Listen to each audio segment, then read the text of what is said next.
ओम श्री गुरुभ्यो नमः। हमारे श्री अतिशय प्रिय शिष्य हैं योगेश पांडे जी ने प्रश्न किया है कि गुरुजी कृपया करके बताइए कि जो है जब हम पाठ करते हैं, कोई देवी देवता का पाठ करते हैं, तो पाठ किस प्रकार से करना चाहिए और पाठ जो है करते समय क्या क्या सावधानी बरतना चाहिए, कृपा करें। आपका प्रश्न बहुत अति उत्तम है, जो हर एक व्यक्ति के लिए समझने योग्य है।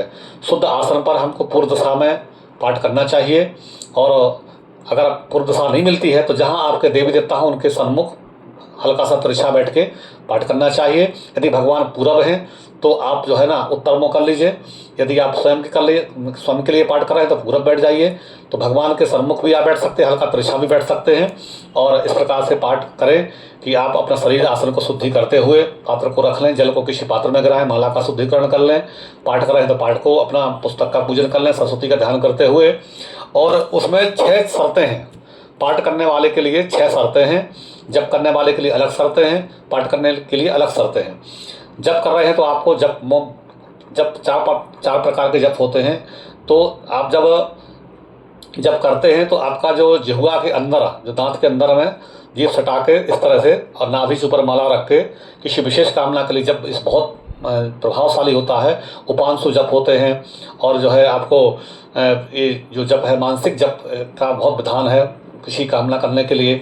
और जो आप पाठ करते हैं तो पाठ में आप पुस्तक का पूजन करके ध्यान करके और पाठ को एक स्वर में, मध्यम स्वर, उत्तम स्वर, तो जिस स्वर में आपको पाठ करना हो, जिस स्वर में आपने मंत्र बोला है उसी स्वर में आपको समापन करना है। ये नहीं कि कभी आप जोर से बोल रहे, कभी आप धीरे धीरे बोल रहे, कभी आप सिर हिला रहे, कभी आप जो है आंख भी बंद कर रहे, कभी आप बहुत सावधानी पूर्वक शरीर को शुद्धि करते हुए।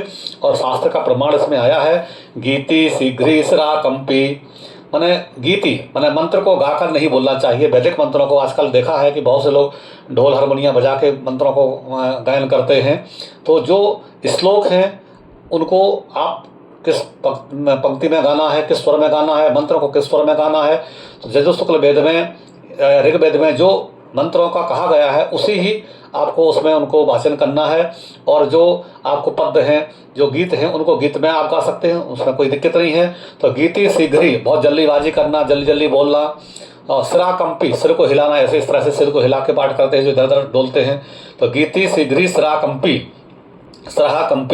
तथा लिखित पाठ का, और किसी का लिखा हुआ या आप लिख के बोल के पढ़ रहे हैं वैसे नहीं।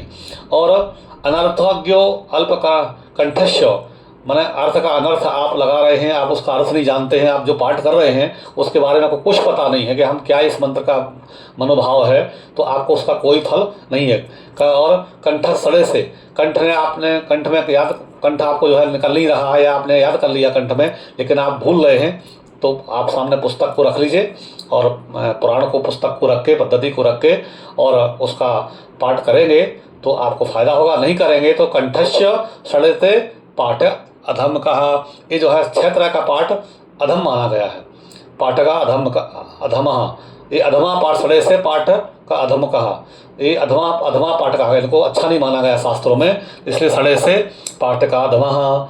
ये 6 तरह के पाठ को अच्छा नहीं माना गया है। इसलिए जो भी हम पाठ संकल्प लें, जितना भी पाठ हम करें, माने सस्वर होकर पाठ करें, एक स्वर में पाठ करें, सिर को नहीं हिलाएं, शरीर को नहीं हिलाएं, शुद्ध आसन में बैठें, ध्यान करके माँ का, और अच्छे भाव से शांत चित्त होकर पाठ करें। पाठ में कोई तरह का गपसड़ा का, कई लोग जैसे पीछे मोबाइल करने लगे बात कर रहे, इस तरह से नहीं, पूरा पाठ कर लें। जल गिरा के फिर आप आगे बढ़े, बात कर सकते हैं। जब तक जल नहीं गिरा, पूरा पाठ अध्याय पूरा नहीं हुआ, तब तक बीच में नहीं बोलना चाहिए।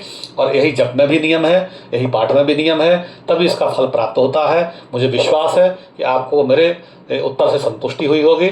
तो मैं इन्हीं शब्दों के साथ भगवान के चरणों में नमन करता हूँ। हर हर महादेव।